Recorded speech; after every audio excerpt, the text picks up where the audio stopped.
Hola les amis, j'espère que vous allez bien. Aujourd'hui on se retrouve pour une nouvelle vidéo dans laquelle je vais te parler en quoi la vie est un jeu de rôle. Dans une précédente vidéo, nous avons vu comment l'univers était une sandbox, mais aussi un méta-univers. Si tu n'as pas déjà vu, avant de poursuivre, je te recommande de la regarder. Sinon, c'est parti. À travers le jeu de rôle, vous allez incarner un personnage. Vous pouvez être maçon, chirurgien, médecin, professeur, enseignant, chercheur, scientifique, plaquiste, peu importe. Tout ça, ce sont des pseudo-classes. Mais là, ce que vous allez réellement incarner, ça sera ce que vous êtes et ce que vous voulez devenir. Donc vous devez vous l'imaginer. Et non pas l'imaginer par rapport à ce que les autres veulent pour vous, mais vous imaginez-vous maintenant en train d'être et de devenir ce personnage, et progressivement, vous allez devenir ce personnage, vous allez incarner ce rôle de ce personnage. Vous allez l'incarner par la vision que vous en faites et par l'attitude et l'action. Ça, c'est très important. Donc, la vie est un jeu de rôle. Vous allez incarner donc le personnage que vous allez définir. Et pour pouvoir définir ce personnage, il faut vous trouver vous-même. Ça, c'est la chose la plus importante. La vie est également un jeu de rôle. Il faut que ça soit amusant. Ce que vous faites doit vous amuser. Ça peut être à travers une activité, mais ça peut être aussi la capacité de prendre du recul et d'être dans l'autodérision vis-à-vis de soi-même. Donc la vie, le jeu de la vie, qui est le jeu de rôle, doit être accueilli des deux manières, c'est-à-dire accueillir et accepter le personnage que vous voulez incarner, mais aussi le fait que la vie doit être amusante. Et c'est à travers cela que vous allez jouer le jeu de rôle de la vie. On comprend que le jeu de rôle de la vie correspond à la création et à l'amusement, et ces deux choses, ça correspond à une seule chose. Ça correspond à l'amour. Et lorsqu'on regarde un petit peu les religions, tout ça, on a souvent opposé le bien et le mal. Pour moi, tout ça, ce sont des conneries, ce sont du bullshit, tout simplement parce qu'on n'a pas été créé pour être testé, on a été créé par amour. Dans la vie, le jeu de la vie, vous êtes là par amour. Vous êtes là pour expérimenter, pour créer, pour vous amuser, pour aimer. Et parfois, certaines personnes pensent que la vie est également une épreuve, des épreuves, une succession d'épreuves. Ils ont partiellement raison. Sauf que le mot épreuve n'est pas la même. C'est un peu comme le fait d'être créé pour être testé. C'est pas du tout la même optique. C'est quand vous faites du dessin, vous faites une épreuve, c'est-à-dire c'est pas encore optimisé, c'est juste vraiment une ébauche. Voilà, c'est vraiment une ébauche. C'est comme on reprend aussi le côté sandbox de cet univers où c'est en expérimentation. Donc on est là pour, à travers ces épreuves, on est là pour expérimenter et éprouver des émotions, des sensations. C'est ça. Et d'ailleurs, ce qui est assez incroyable, c'est que c'est également notre système de guidance à travers ce monde. Les épreuves sont là pour vous faire éprouver des émotions, des sensations, de façon à vous permettre d'évoluer et de vivre ce qu'est la vie, parce que la vie, c'est de créer, donc vous allez créer des émotions, des sensations, vous allez créer des choses de manière cognitive. N'oubliez pas qu'il y a le jeu de rôle, c'est-à-dire vous allez incarner un personnage, vous allez créer, mais aussi incarner ce personnage. Et en incarnant ce personnage, vous allez devoir faire un choix. Vous pouvez être tout ce que vous voulez, mais vous devez faire un choix. Et le choix est très important. Et c'est ce qui va enclencher, le choix va être enclenché par deux choses au niveau de votre cerveau. Ça va être l'intelligence cognitive et l'intelligence émotionnelle. Beaucoup de personnes parlent de souffrance qu'est la vie. Alors, il faut le voir différemment, le mot souffrance. La souffrance est plutôt une rupture émotionnelle vis-à-vis d'un schéma neurologique. Et c'est ça. En fait, un homme et une femme se rencontrent, ils font l'amour, ils décident donc d'avoir un enfant ensemble. Pendant la période de 9 mois, l'enfant va se construire, la femme enceinte, ce qui va porter l'enfant, va avoir un changement émotionnel. Elle va avoir un changement émotionnel tout simplement parce qu'elle va être beaucoup plus sensible, elle va être beaucoup plus réceptive aux stimulus qui existent dans son environnement, mais également plus à ses besoins, tout ça, etc., etc. Et pendant ces 9 mois, elle va éprouver des sensations.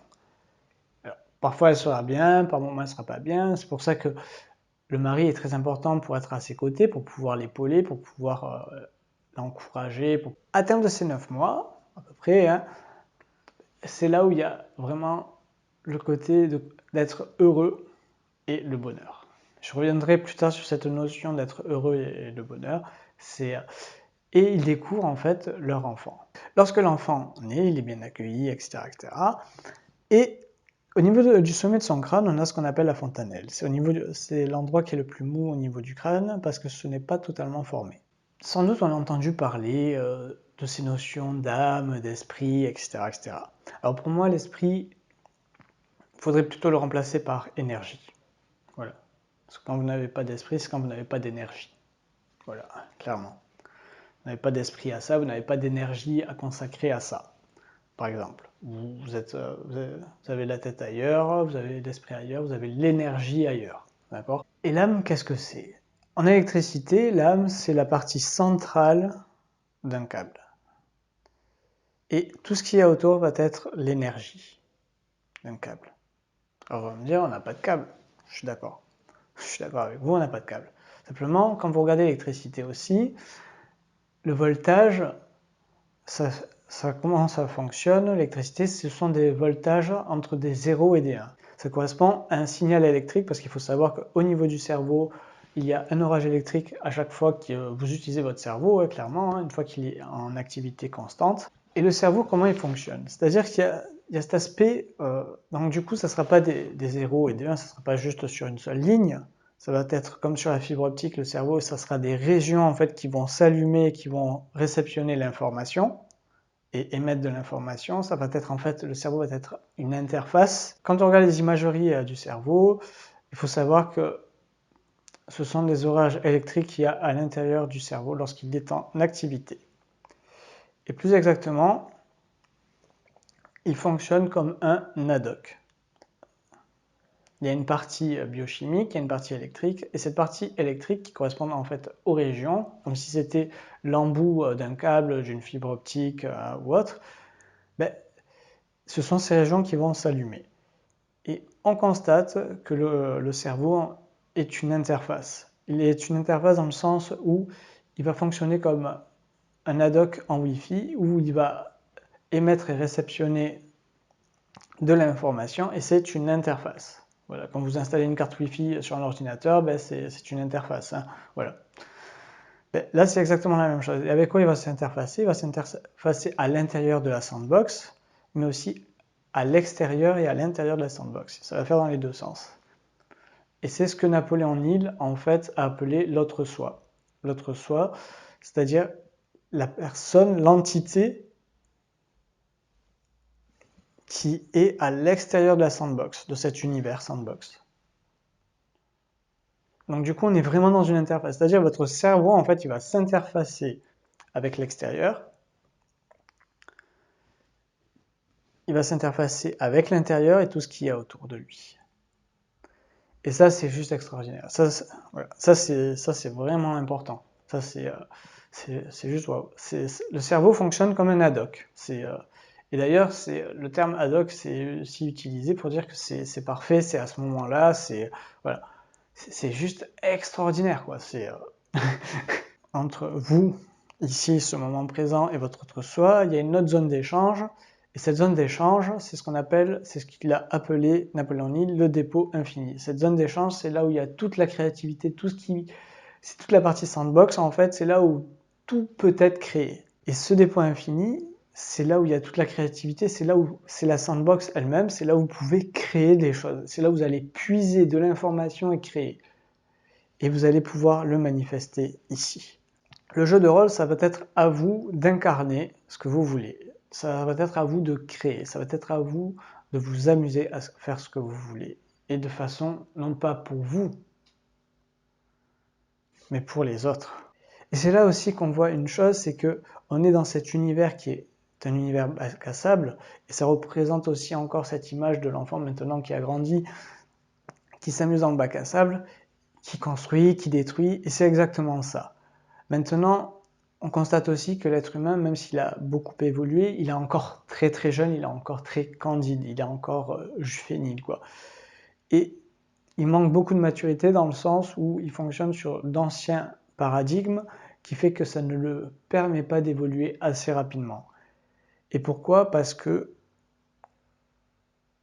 tout le monde peut créer quelque chose, tout le monde peut réussir, tout le monde a accès à l'abondance et à ce dépôt infini. Et en étant beaucoup plus humain, en étant beaucoup plus ouvert, en étant soi-même et en étant tourné vers les autres, c'est là que vous allez améliorer cette sandbox et jouer votre rôle. Et c'est à vous à choisir le persona que vous voulez être, que vous voulez incarner, que vous voulez montrer aux gens et apporter, tout en puisant dans cet univers sandbox, ce dépôt infini qui vous permettra de créer et de laisser une trace dans ce grand jeu qu'est la vie. J'espère que vous avez aimé cette vidéo. On se retrouve pour une prochaine vidéo. Pensez à vous abonner, à liker si ce n'est déjà fait. Également partager sur les réseaux sociaux. Laissez-moi des commentaires si vous avez des questions. Et je vous dis pour une prochaine vidéo. Ciao, ciao!